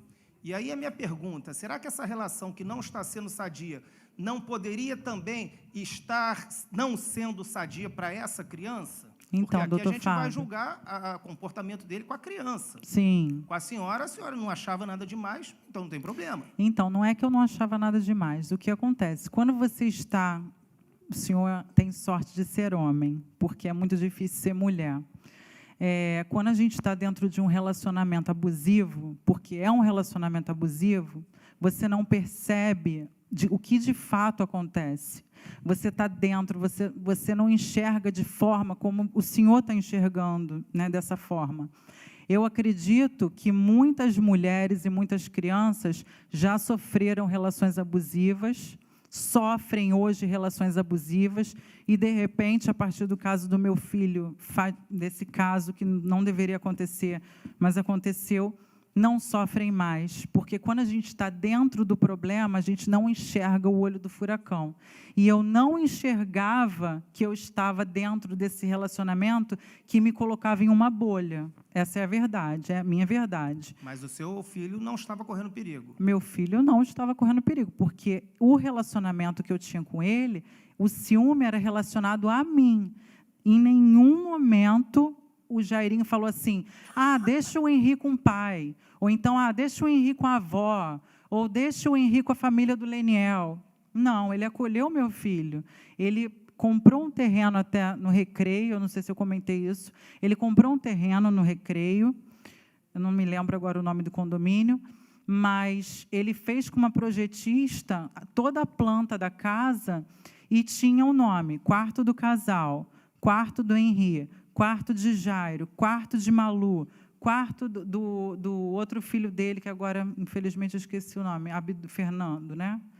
Luiz Fernando. Tinha o nome do meu filho.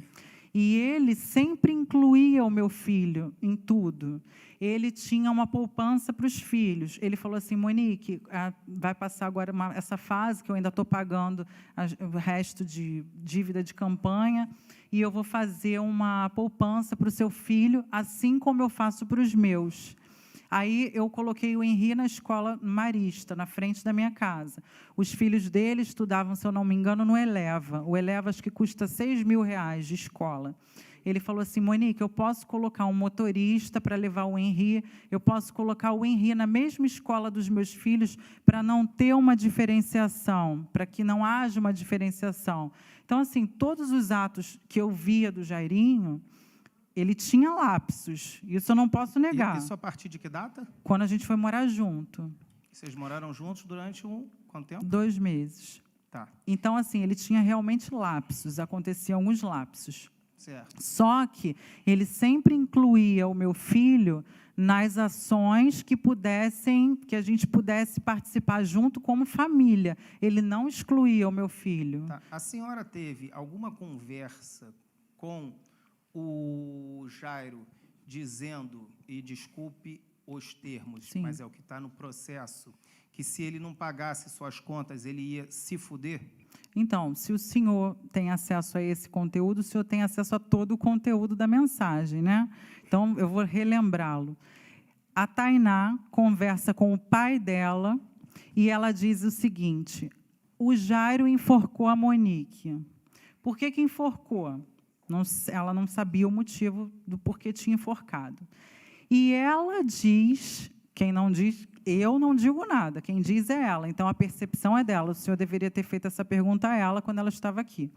Ela diz que eu iria fuder com a vida dele, e que ele estava com o rabo entre as pernas.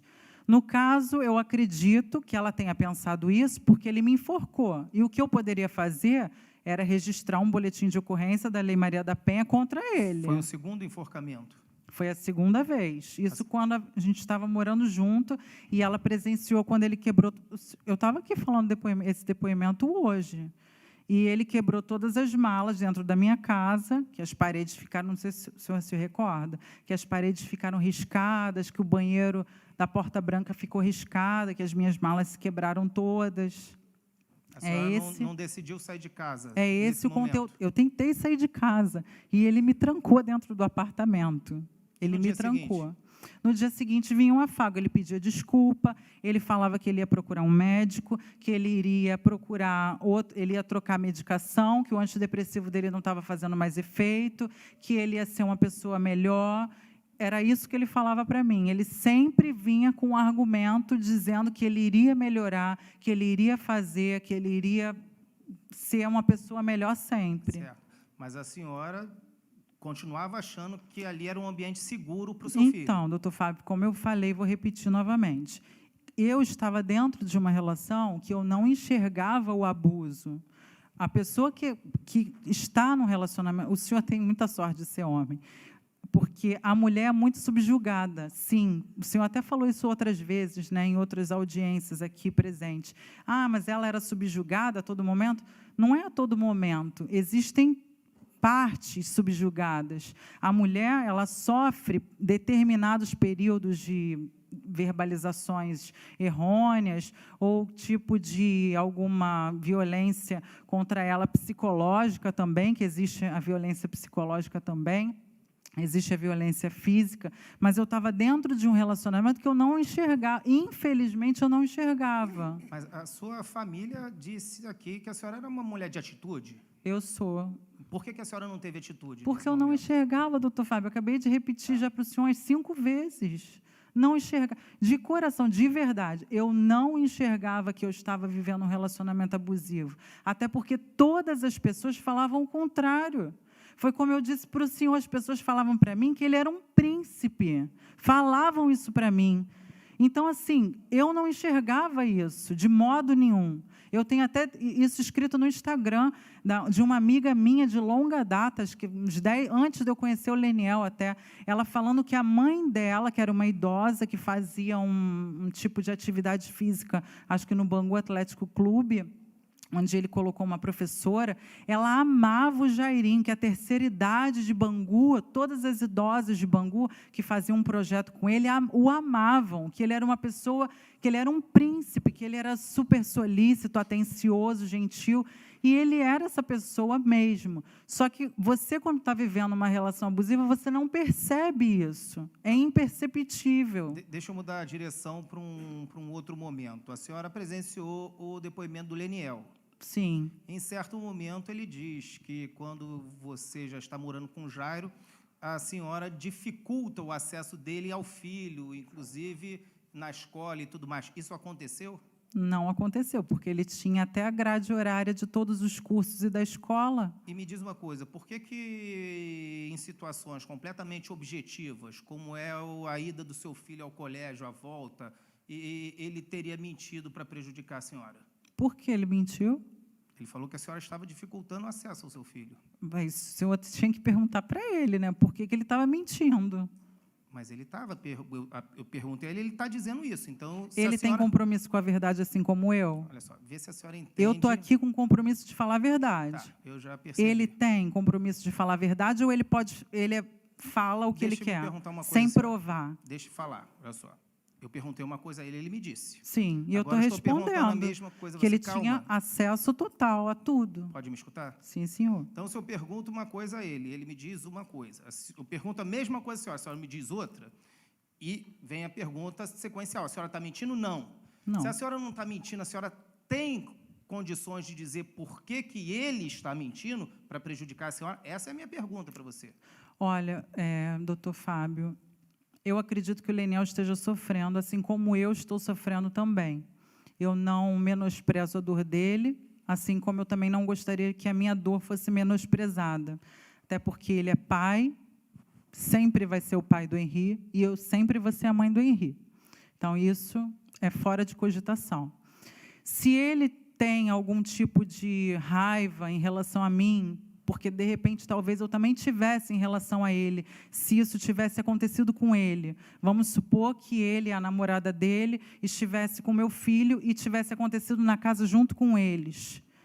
Será que eu não ficaria com raiva dele também? Será que eu me coloco no lugar dele todos os dias, assim como eu também gostaria que ele se colocasse no meu lugar também. Ele é pai e eu sou mãe, só que aconteceu comigo, foi dentro da minha casa. Não gostaria que isso tivesse acontecido comigo, mas foi comigo.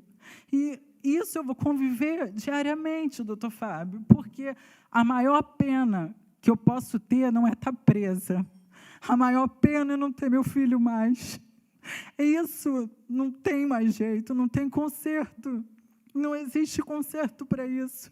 A gente pode fazer todo o tribunal, fazer toda a justiça do mundo, ter retratação de mídia, de jornal, ter indenização. A vida do meu filho não tem preço. Meu filho, não existe, de fato, não existe justiça. Ao meu ver, doutor Fábio, posso estar enganada, mas, ao meu ver, não existe justiça, porque meu filho não volta mais. Nunca mais meu filho vai voltar. Então, assim, eu não posso condená-lo de ter raiva de mim, porque, se fosse o contrário, eu teria raiva dele também. Eu também teria raiva dele, eu teria ódio dele. Então, eu não posso condená-lo por isso. Tá. A senhora quer beber uma água? Quer que eu peça para buscar mais? Tá. Ele ter raiva da senhora, a senhora já explicou, mas não foi essa a minha pergunta, porque ele teria mentido em questões objetivas, seria por conta da raiva. Talvez, eu não sei. Tá, ótimo. Então, a senhora justificou que ele talvez teria mentido, ou talvez mentiu por conta da raiva. Todo mundo está sofrendo, doutor Fábio, não é só ele. A minha família sofre, eu sofro, a família dele sofre, os amigos em comum sofrem. Até as pessoas que não têm nada a ver com o Henri sofrem também, sofrem diretamente ou indiretamente. Depois que o seu filho morre, e até a senhora ser presa junto com Jairo, quanto tempo se passou? Eu fui presa dia 8 de um mês. Um mês. A senhora foi presa junto com ele. Sim, certo? sim, sim. E a senhora relatou aqui na sua primeira passagem que, do meio para o final desse período que vocês estavam juntos, começa a questionar por que ele estaria fazendo um monte de coisa, por que a senhora estava sendo obrigada ou direcionada a mentir e descobrindo várias outras situações de maus tratos com outras crianças, possíveis situações. Por que a senhora não separa dele? A senhora ainda estava influenciada por essa relação abusiva? Sim, ou não? Estava. Até o final, até ser presa. A família dele também estava me cercando de todos os lados. A minha família também não tinha condição de pagar um advogado, até porque eu achava que um advogado criminalista custava mais de R$1 milhão, não tinha noção de preço de advogado. Minha família já estava procurando, a minha família estava procurando, meu tio até, que veio aqui depor.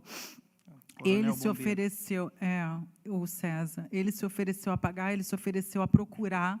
Foi quando eles acharam o doutor Hugo para entrar no caso, mas no dia que o doutor Hugo foi até a minha casa, o Jairinho chegou antes, porque ele teve algum tipo de informação de que eu tinha ligado para o inspetor de polícia, doutor Rodrigo, na 16ª Delegacia da Barra da Tijuca, para perguntar do depoimento da Débora, que eu não tinha acesso, que o doutor André estava me colocando numa bolha e eu não tinha todas as informações. Tá, então veja se o meu raciocínio é correto. A senhora está falando agora que, a partir da morte do seu filho até a senhora ser presa, tempo que durou aproximadamente um mês, ainda estava com ele por estar sendo influenciada por essa relação abusiva. Seria isso?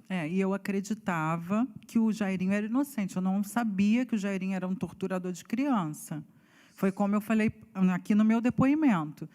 Ele, até então, tudo levava a crer que tinha sido um acidente doméstico. Até hoje, nós não sabemos de fato o que aconteceu. Tá. A senhora não está mais com ele? Não, senhor. Não.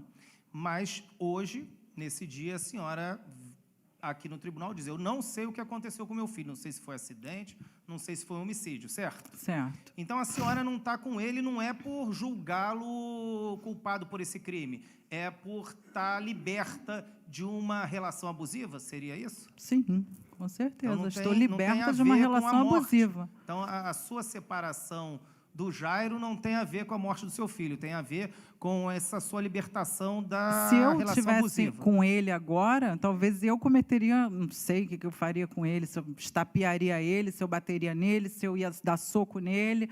De repente, ia sair daqui com mais um artigo, não sei. Porque eu, graças a Deus, não tive acesso a ele, mas eu tenho raiva dele, sim. Mas tem raiva não porque seu filho morreu, e sim Claro que eu tenho raiva porque meu filho morreu. Talvez possa ter sido ele, talvez tenha sido ele, eu não sei. Talvez tenha sido ele. Foi o que eu disse aqui em depoimento. Antes, não sei se o senhor prestou atenção, mas eu acho que o senhor prestou atenção em tudo que eu falei. 3 pessoas sabem o que aconteceram com meu filho. Uma é o meu filho, a outra pessoa é Deus e a outra pessoa é o Jairinho, porque ele me acordou naquela madrugada. E a gente tem provas disso. Me diz uma coisa, o pai do Jairo prestou depoimento aqui, toda a defesa dele no sentido dele tomar remédio e apagar, e o próprio pai do Jairinho disse que nessa noite ele estava apagado. Então, minha pergunta, a senhora sabe por que o pai está mentindo, já que o filho pode ter sido um acidente? Por que que eles em relação ao pai, não sei por que ele está mentindo, mas nós também temos provas concluindo o contrário. Isso tudo vai ser apresentado na alegação final. E a senhora sabe por que está recebendo ameaça direcionada pela família do Jairo, já que esse crime pode ter sido, na verdade, um acidente, não um crime? Eu não sei se eles tinham medo de eu falar alguma coisa a respeito da vida pessoal deles, de como eles ganham dinheiro, como não ganham. Não sei se é relacionado a isso, por medo. A senhora tem conhecimento disso? Tenho conhecimento de algumas coisas, sim. Mas isso a senhora teve depois ou foi durante o convívio com o Jairo, ou foi antes? Tive conhecimento após a morte do meu filho na casa da tia dele. Vocês ainda estavam juntos? No finalzinho. E do jeito que ele ganha dinheiro, ou essa vida faz com que eles tenham poder suficiente para ameaçar os outros? Sim. Sim? Tá bom. Agora, para finalizar, só para pegar em um ponto da denúncia, a senhora é acusada de ter mentido no hospital quando foi levar seu filho lá no dia 13 de fevereiro. 13 de fevereiro. Tá. A babá, pelo que consta aqui dos prints que estão no processo, teria falado com a senhora de uma possível agressão do Jairo no quarto. Sim. Então, a senhora estava ciente disso. Sim. A senhora não achou importante falar isso no hospital? Então, a babá, quando ela falou isso para mim, às 5h42 da tarde, como eu já expliquei para o senhor, que o senhor já me perguntou isso, quando eu perguntei ao meu filho, porque eu já lhe disse também que o Henri era uma criança muito inteligente, e ele era de verdade. Ele era uma criança muito inteligente e ele verbalizava tudo. E todas as queixas que ele fazia para mim. Então, ele teve contato no hospital com a pediatra, ele teve contato com a enfermeira na triagem e ele teve contato na hora que ele foi fazer o raio-x com o médico. E ele não falou em nenhum momento o que poderia ter sido uma banda, até porque isso ele não me contou. Quem falou isso foi a babá. Depois a gente viu que a babá já mentiu 50 vezes e eu também não sei o que é verdade e o que é mentira. Mas o Henri não verbalizou isso. Então, eu não menti no hospital. Eu não pratiquei o crime de falsidade ideológica para ocultar um ato ilícito do Jairinho, até porque eu não ocultaria. Não coadunei com nenhum ato ilícito dele, com nenhum tipo de tortura, não coaduno. Como eu falei para o senhor, trabalhei 11 anos em escola, tive contato com professores, com funcionários, jamais fui omissa também na minha escola, até porque todos nós sabemos que também existem casos de agressão a crianças e a alunos, tanto verbais, quanto físicos e como sexuais. Nunca fui omissa, sempre fui uma pessoa ativa. E em relação ao meu filho, também nunca seria, nem em relação a outra pessoa e nem em relação ao meu filho. Não coadunei e não coadunaria com nenhuma prática ilícita do Jairinho e nem de outra pessoa em relação ao meu filho. Tá. Fechando aqui, a senhora diz que naquele dia que foi pegar as camisas lá quiosque da reserva, Da reserva, né? sim. Aproveitou 1 hora para ajeitar o cabelo. Enquanto eles pediram 1 hora para eu pegar a blusa. Já que nesse dia anterior a senhora, no desespero também, comeu os dedos, que até sangrou, foi ao pronto-socorro? Existe algum documento Não, médico tanto de que eu não fiz atendimento? nem as... Não, se o senhor quiser ver, meus dedos estão comidos hoje também. Porque eu, desde que meu filho morreu, eu como os meus dedos. De pronto-socorro, é isso? Não, o senhor pode até ver aqui meus dedos, que eles Tá. estão todos comidos e sangrando. Na delegacia, porque tudo é percepção, né? E Claro. as pessoas vão ver e vão tirar a percepção delas, enfim. A senhora juntou essa conversa que a senhora teve com a sua tia na delegacia, que ocasionou a selfie? Sim, tá. Já juntou. Tá bom, muito obrigado. Obrigado, senhor. Vá no link que está aqui na descrição e acesse a reflexão na íntegra. Não se esqueça de dar o like nesse trechinho de vídeo, compartilhá-lo e se inscrever neste canal, apertar o sininho para você receber as notificações. Muito obrigado.